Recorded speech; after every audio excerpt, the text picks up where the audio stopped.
प्रिय मित्रों, जय श्री कृष्ण। मैं हूँ आचार्य डॉक्टर विष्णु कुमार मिश्रा। आप सबका बहुत बहुत स्वागत करता हूँ।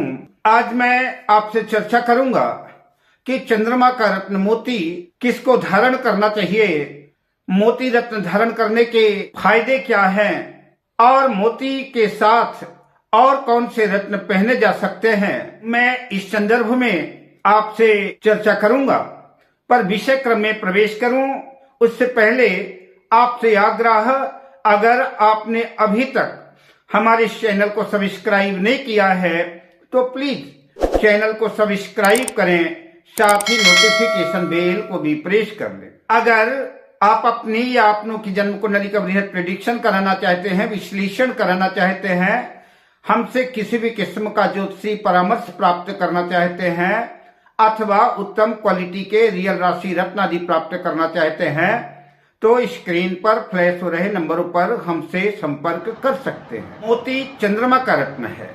दुनिया में चाहे कोई भी व्यक्ति, कैसा भी व्यक्ति हो, किसी भी लग्न की जन्म पत्रिका हो, किंतु उसका अपना मन तो होगा ही, और सबको अच्छे मन की आवश्यकता है, सबको अच्छे मन की जरूरत है। और जो मन का कारक ग्रह माना जाता है वह चंद्रमा है। वेदों का उद्घोष है, चंद्रमा मनसो जाता सूर्यो चक्षुर अजायत।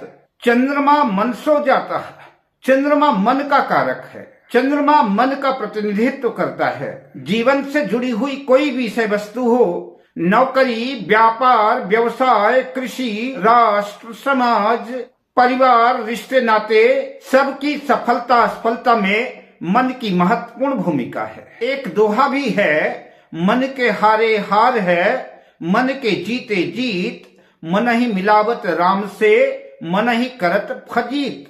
तो मन का कारक चंद्रमा है और चंद्रमा को मजबूत करने के लिए, चंद्रमा को स्ट्रांग करने के लिए चंद्रमा का रत्न मोती है।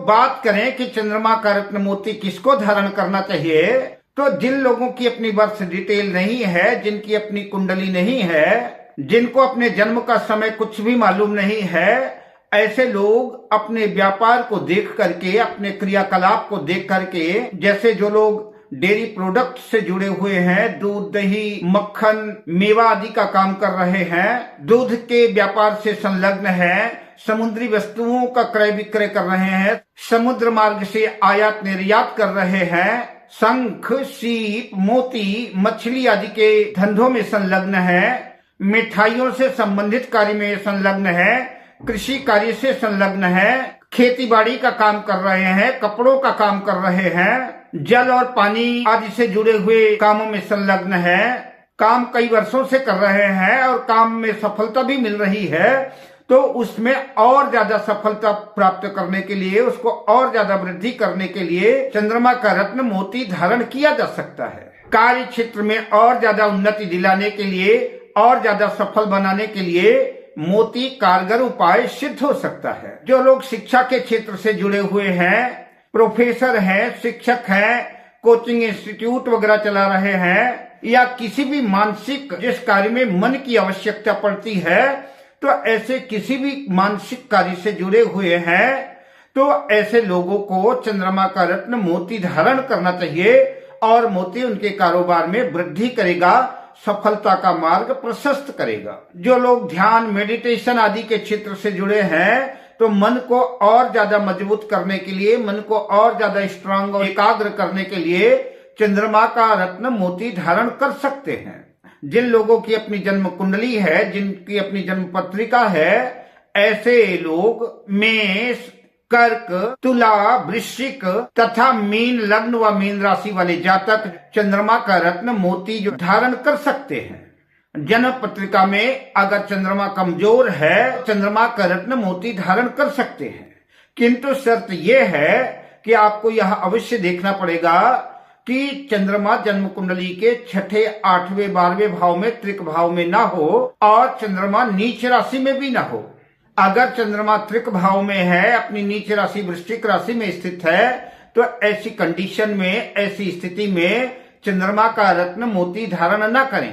रत्नों का चयन करने से पहले बेहतर होगा कि किसी योग्य ज्योतिषी को अपनी जन्म पत्रिका दिखा करके जन्म कुंडली का विश्लेषण करके ज्योतिषी के मार्गदर्शन पर, ज्योतिषी की सलाह पर ही जो है रत्न धारण करना ज्यादा बेहतर साबित होगा। मोती धारण करने से मन को शांति मिलती है, मानसिक एकाग्रता बढ़ती है, मन की स्थिति ठीक होती है। चंद्रमा से जुड़े हुए जितने भी व्यवसाय हैं उन व्यवसायों में, उस व्यापार में लाभ मिलेगा, सफलता मिलेगी। किंतु रत्न धारण करने से पहले कुंडली को अच्छी तरह से देखना आवश्यक है, क्योंकि चंद्रमा और मन जो है दोनों चंचल हैं। अब बात करते हैं चंद्रमा के साथ कौन कौन से रत्न धारण किए जा सकते हैं। तो चंद्रमा के साथ माणिक्य रत्न को धारण किया जा सकता है। माणिक्य सूर्य का रत्न है, मोती चंद्रमा का रत्न है। सूर्य और चंद्र आपस में मित्र हैं। मोती के साथ सूर्य का रत्न माणिक्य धारण किया जा सकता है। साथ ही आपको इस चीज का भी ध्यान रखना पड़ेगा, अगर सूर्य और चंद्र एक ही साथ है, एक ही घर में है, अमावस्या के आसपास जन्म हुआ है, ऐसी स्थिति में चंद्रमा के साथ माणिक्य रूबी धारण न करें। वैसे भी सूर्य के साथ जो भी ग्रह रहते हैं लगभग अस्त हो जाते हैं। एक तो अमावस्या दोष में चंद्रमा फंस जाएगा और दूसरी बात सूर्य से अस्त होगा।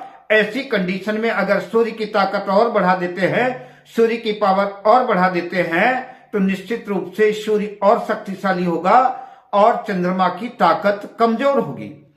इसलिए अगर सूर्य और चंद्र जो है एक साथ है, ऐसी कंडीशन में सिर्फ मन की ताकत बढ़ाने के लिए, चंद्रमा की ताकत बढ़ाने के लिए सिर्फ मोती धारण करना चाहिए। मोती के साथ माणिक्य धारण नहीं करना चाहिए। लेकिन चंद्रमा और सूर्य में अगर काफी डिस्टेंस है, दोनों शुभ भाव में है, तो चंद्रमा के साथ माणिक्य धारण किया जा सकता है।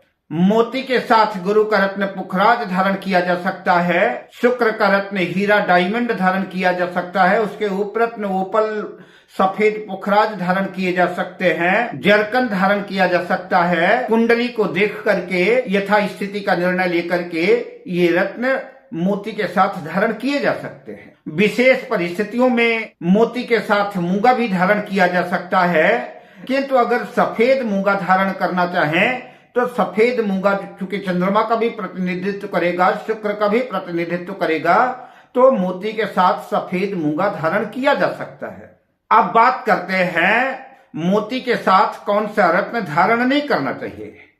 तो मोती के साथ बुध का रत्न पन्ना धारण नहीं करना चाहिए, हरा ओनेक्स धारण नहीं करना चाहिए, काला हकीक वगैरह धारण नहीं करना चाहिए, राहु केतु के रत्न गोमेद लहसुनिया आदि धारण नहीं करना चाहिए।